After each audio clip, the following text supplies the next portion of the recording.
Hey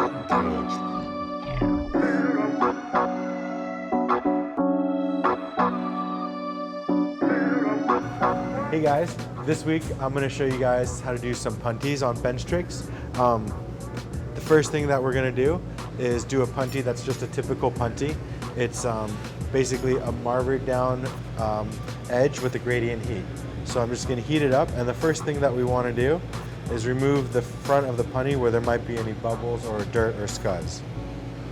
So I heat it up and just pull that off. And now I'll apply a little bit of heat. And you can see that the taper shape is even already there a little bit. I'll just marver that down. And before I apply a punty, I would just heat it up, and then you can see there's a nice gradient heat right there from light to all the way cold. You put that down, and that's going to be good for a hot seal or a cold seal punty. The next punty I want to show you guys is a button. It's used for sculpture and marini and kind of larger pieces where you need more surface area. So the first thing that we're going to do is we're going to heat up the end of a 10mm rod and create a little bit of a gather. Pull off the bubbles, scuds, and everything on the front there. Now we're just going to put a little bit of a heat there and a gather, and I'll push down on the marver. And now I have a button punty that's really good for a large surface area or something that I needed a very secure hot seal punty, a large sculptural piece. The last punty I want to show you guys is really handy for when you're making sculpture or larger pieces. It's an off-center punty, and so you're heating it up both sides to make a hot seal.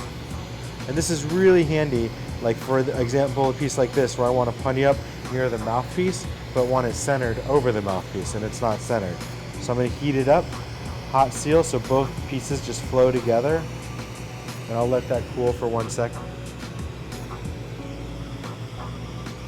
Just try to keep it centered to the piece that I connected it to, and later on I'll center it to the main piece.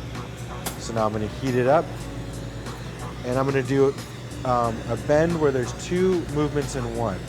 So I'm going to heat up the whole thing evenly, and I'm going to bend it in and out at the same time so that centers right over the hole in an S. Just let that cool. You can kind of feel the center and get it to stay on center. So there's a punty that's on center to an off-center piece. I hope you guys can utilize these punties for your work, and if you have bench tricks that you'd like us to share, please email benchtricks@revereglass.com. Thanks a lot.